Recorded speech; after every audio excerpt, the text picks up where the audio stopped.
తెలుగు రాష్ట్రాల్లో అతిపెద్ద lift manufacturer lifts ట్రై.com dealership కూడా ఇవ్వబడును. ఒకవైపు బర్డ్ ఫ్లూ వ్యాధితో కోళ్లు చనిపోయి ప్రజల ఆందోళనకు గురవుతున్న వేళ తెలుగు రాష్ట్రాలను మరో వైరస్ భయపెడుతోంది.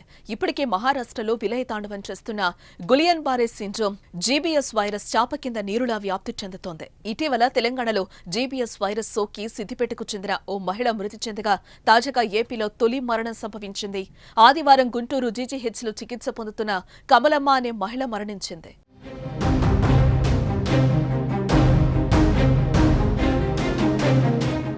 ప్రకాశం జిల్లా కొమరోలు మండలం అలసందలపల్లికి చెందిన కమలమ్మ అనారోగ్యానికి గురైంది. జీబీఎస్ వైరస్ లక్షణాలుండటంతో టెస్టులు చేయగా పాజిటివ్గా నిర్ధారణ అయింది. ఆమె ఆరోగ్య పరిస్థితి ఆందోళనకరంగా మారింది. దాంతో ఆమెను కుటుంబ సభ్యులు గుంటూరులోని జీజీహెచ్కు తరలించారు. ఆమెను రక్షించేందుకు వైద్యులు చేసిన ప్రయత్నాలు ఫలించకపోవడంతో ఆమె ఆదివారం ప్రాణాలు విడిచింది. ఈ విషయాన్ని గుంటూరు జీజీహెచ్ సూపరింటెండెంట్ కూడా నిర్ధారించారు. ఏపీలో తొలి మరణం సంభవించడంతో ప్రభుత్వం అప్రమత్తమైంది. మృతి చెందిన కమలమ్మ గ్రామంలో ప్రజలకు వైద్యులు అన్ని పరీక్షలు నిర్వహించారు. కానీ ఎవరికీ వ్యాధి లక్షణాలు కనిపించలేదు.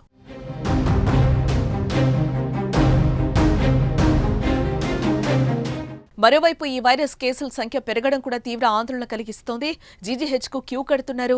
గుంటూరు జీజీహెచ్కు ఫిబ్రవరి 11న ఒకే రోజు 7 మంది పేషెంట్లు వచ్చారని అధికారులు తెలిపారు.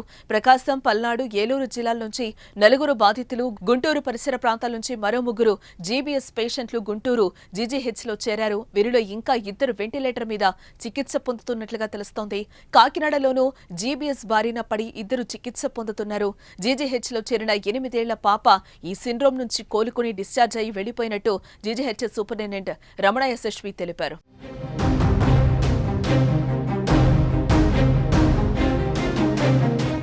వైద్యులు చెప్తున్న మాట ప్రకారం జీబీఎస్తో ఆందోళన అవసరం లేదు. ఇది ప్రాణాంతకమేం కాదు. కానీ సకాలంలో గుర్తించి చికిత్స పొందితే ఏ సమస్య ఉండదని అంటున్నారు.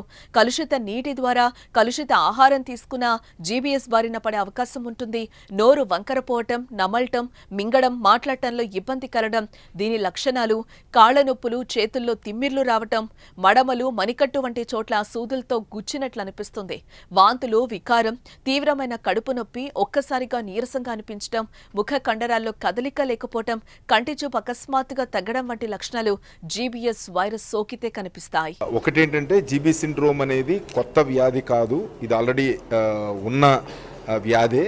ఏదైనా ఇన్ఫెక్షన్స్ వచ్చినప్పుడు ఆ ఇన్ఫెక్షన్కి వచ్చిన యాంటీబాడీస్, ఆ ఇన్ఫెక్షన్ సప్రెస్ చేయడానికి ఏదైతే మన బాడీలో యాంటీబాడీస్ తయారవుతాయో అవి కొన్ని సందర్భాల్లో మన ఓన్ నర్వస్ సిస్టమ్ మీద యాక్ట్ చేయడం వలన మనం కింద ఆల్మోస్ట్ కింద నుంచి పై దాకా గ్రాడ్యువల్గా చచ్చుపడిపోవడం అనేది చూస్తాము.